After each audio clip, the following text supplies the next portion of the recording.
Good morning, Year 3. It's Wednesday the 13th, and we are reading the next chapter of Monster Slayer. Quick recap. Beowulf has fought Grendel and horribly has pulled his arm off. And Grendel went back into his pool and now has gone to die there. So, chapter 6, The Hag. We were left with the idea that, we thought Grendel had died, and fantastic, but we've just learnt here, in this dramatic sentence, that in that secret place, that lake, an even greater monster waited. So here we go again. Monster 2. The Hag. Hag is another word for witch. The next morning, the sun rose over a different world. It glittered on beads of water where the frost had melted, and the great hall's roof shone as if it were made of silver. The old king cried, with joy when he heard how the fight had ended. Oh, there's Beowulf. He hugged Beowulf like a son and ordered his men to clean out and repair the great hall. They nailed Grendel's arm above the door so everyone could see for themselves how great Beowulf's victory had been.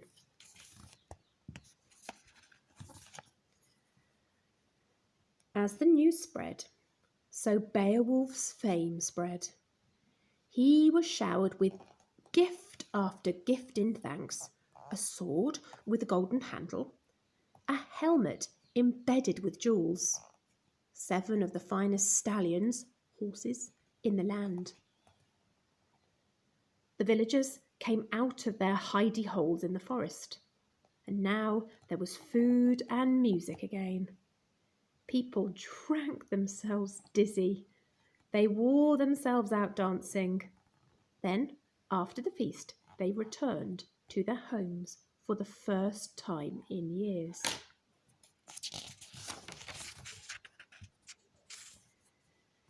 Beowulf slept in the best room in the king's house. He fell into a deep sleep, tired from his great victory.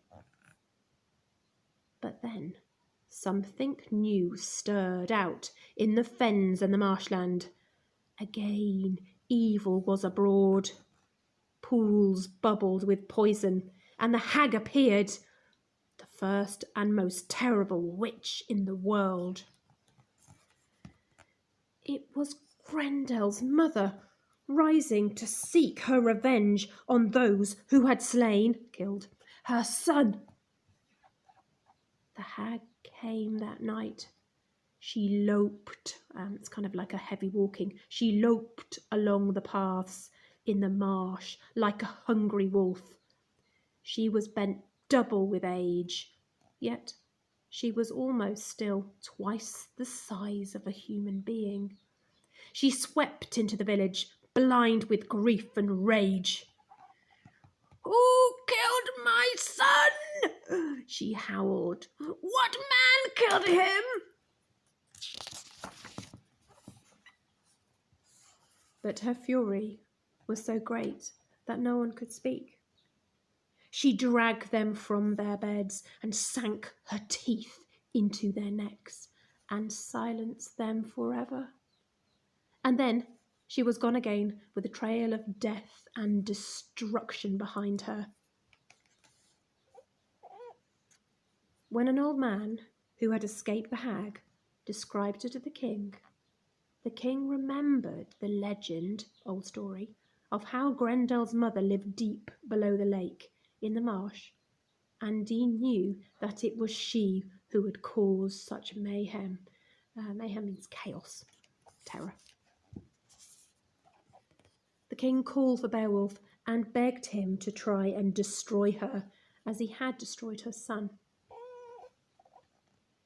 The king told Beowulf of how, in the legend, the hag's lair, that's her den, was protected by 3 chambers, 3 rooms, and each of the chambers was blocked by 3 gigantic stones. The stones were so heavy, no human could lift them. "Then we are lost," Beowulf said. "She is well protected." "Perhaps not," said the king. "The legend also says a clever man can make the stones move of their own accord." That means will, by themselves. "How can stones move of their own accord?" asked Beowulf. "Oh, shush, birds." The king shrugged. "How did you kill a monster?"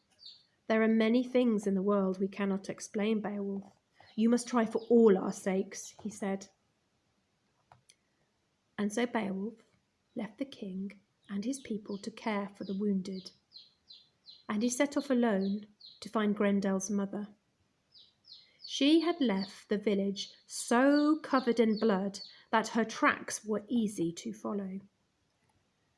The blood-splattered trail led him along the marshland paths. It led past groves of twisted trees and broken stumps grey with moss.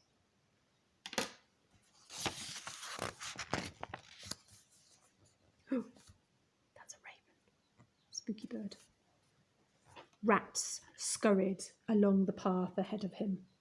Crows blinked their tiny red eyes and hopped from tangled branch to tangled branch like little spies. It was still daylight, but the closer Beowulf came to the hag's lair, the colder the day seemed. He was sure he knew what was coming. The path snaked deep into the deadly marshes. It passed stinking pools and crossed over weed-choked streams where toads croaked and sang like a choir of witches. Beowulf came to the edge of a dark lake where a yellow mist shut out the sun. The whole of the place felt lifeless. The air itself seemed stale and sour, kind of stuffy, trapped under a canopy of gloomy clouds.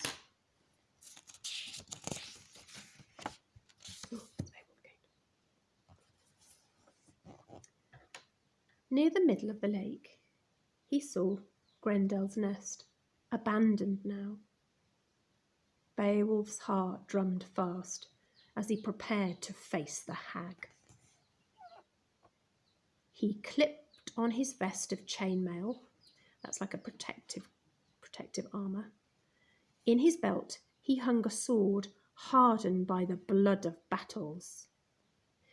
He polished his dagger with poison, and with deep, slow breaths he waded into the lake. Beowulf gripped his sword as he sank down into the murky depths. Eels wrapped themselves round his legs. Leeches clung to his cheeks. He ignored them, and he sank deeper and deeper until he came to a thin crust of rock on the lake's bottom. He thrust his sword into it as easily as a child might thrust a spoon into a pie. The riverbed opened, and Beowulf fell into the underground chamber room that led to the hag's lair.